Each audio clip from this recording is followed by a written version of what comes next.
C'est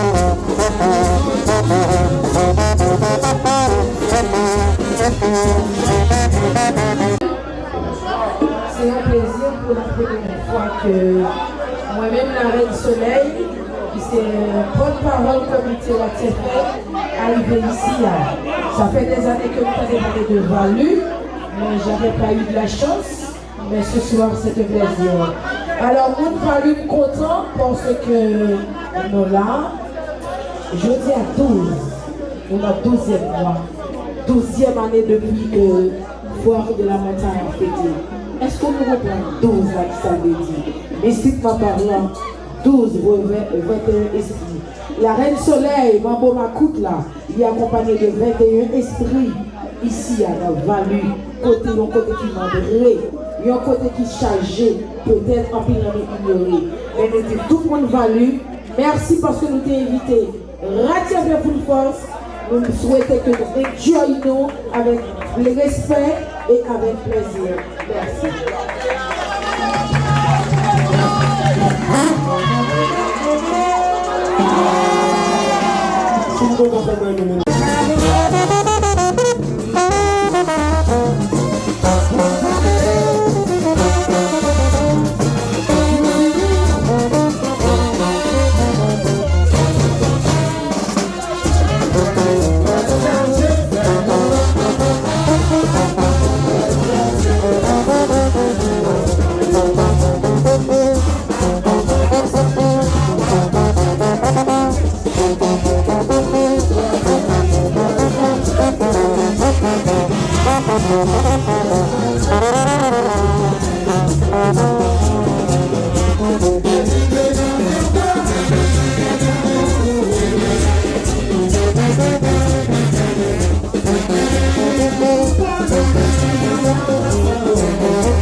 Thank